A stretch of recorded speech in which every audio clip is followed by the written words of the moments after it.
Assalamu alaikum viewers, this is Nusrat Nova from Nova's Learning View channel. Welcome to another new video.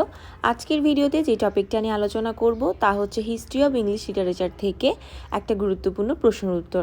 তো প্রশ্নটি হচ্ছে discuss the influence of the French revolution on romantic poetry or English literature or romantic poets.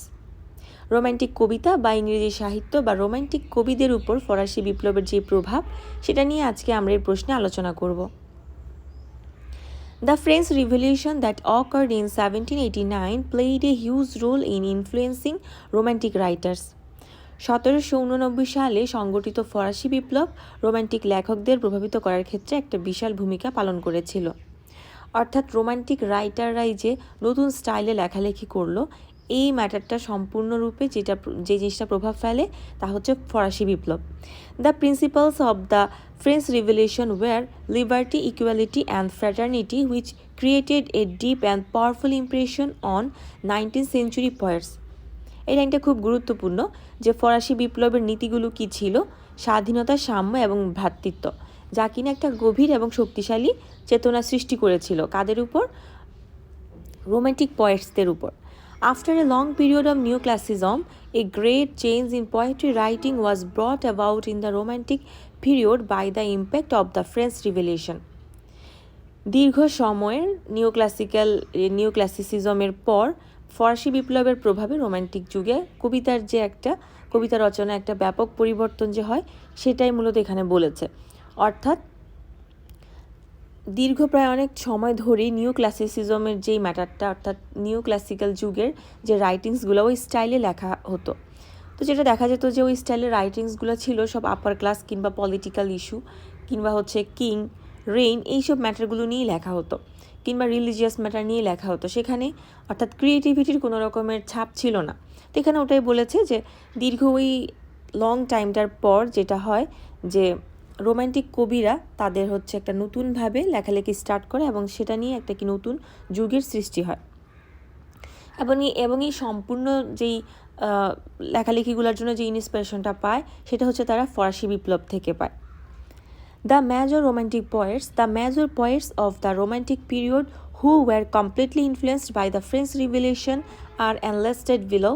অর্থাৎ romantic সময়ের প্রধান যে কবিরা ছিলেন তারা হচ্ছে ফরাসি বিপ্লব দ্বারা সম্পূর্ণভাবে প্রভাবিত হয়েছিলেন এবং তাদের তালিকা নিচে দেওয়া হলো: William Wordsworth, Samuel Taylor Coleridge, Lord Byron, Percy Bysshe Shelley.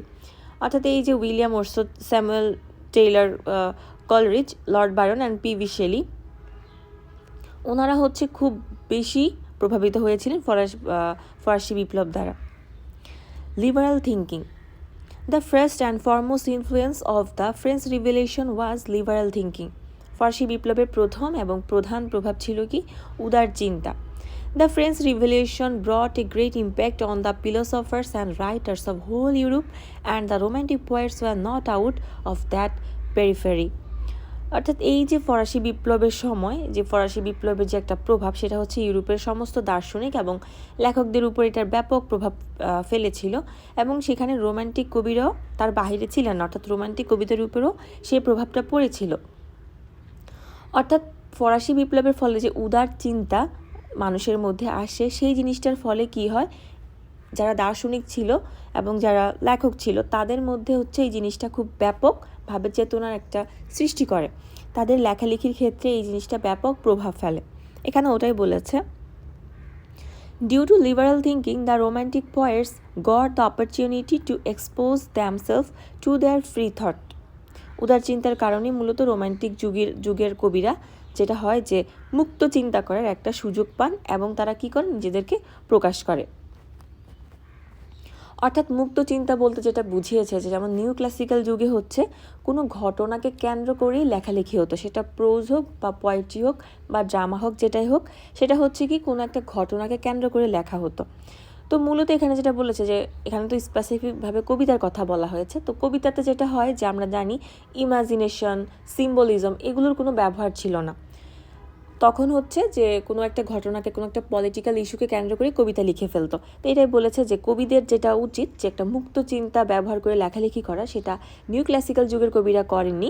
তাই যেটা হয় যে ফরাসি বিপ্লবের কারণে এই উদার চিন্তাটা আরও প্রসারিত হয়, মানুষের মাঝে।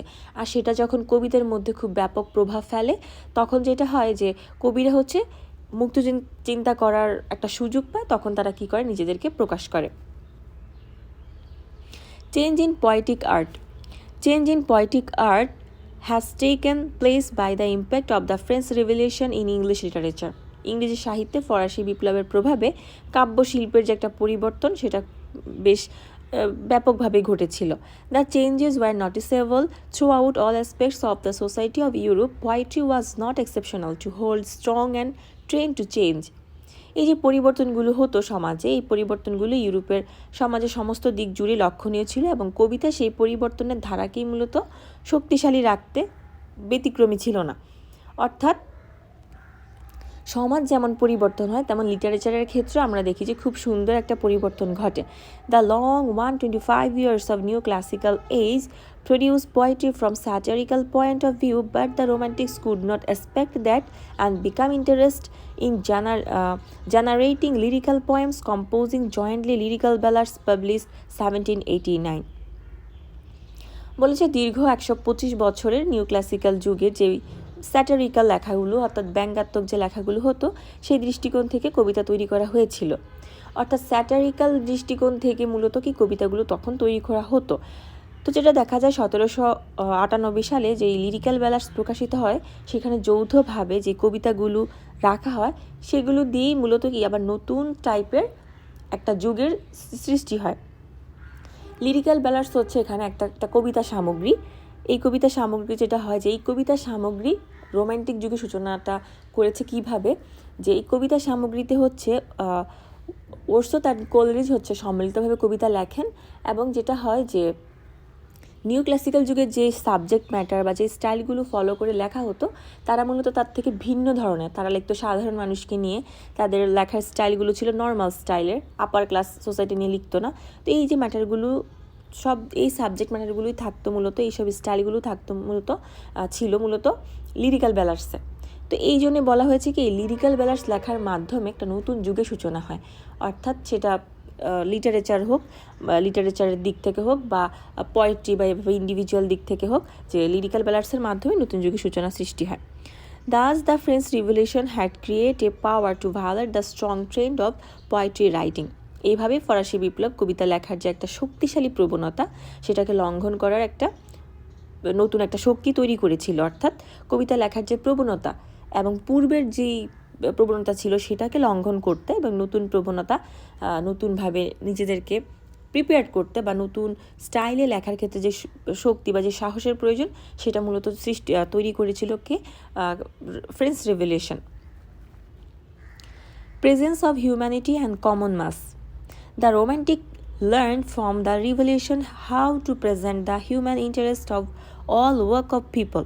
The basic feature of new classical poetry were romantic বিপ্লবের কাছ থেকে যেটা শিখেছিল, যে পয়েটরা যেটা শিখেছিল, যে কিভাবে সর্বস্তরের মানুষের যে মানবিক আগ্রহকে উপস্থাপন করতে হয়, সর্বস্তরের মানুষের যে একটা মেন্টালিটি, সেটাকে কীভাবে উপস্থাপন করতে হয়, এই সব কিছু মূলত রোম্যান্টিক পয়েটসটা শিখেছিল ফ্রেঞ্চ রিভলিউশন থেকে মূলত।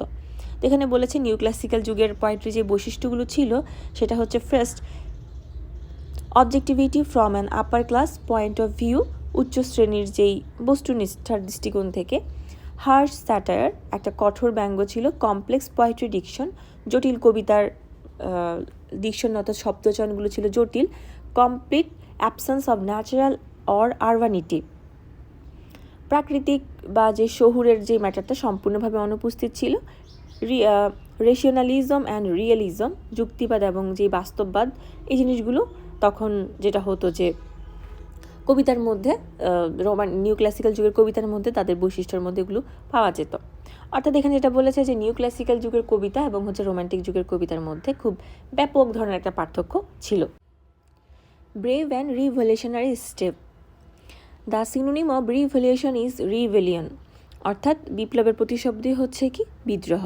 French revolution taught the romantic poets to be valiant and rebellious against new classical poetry.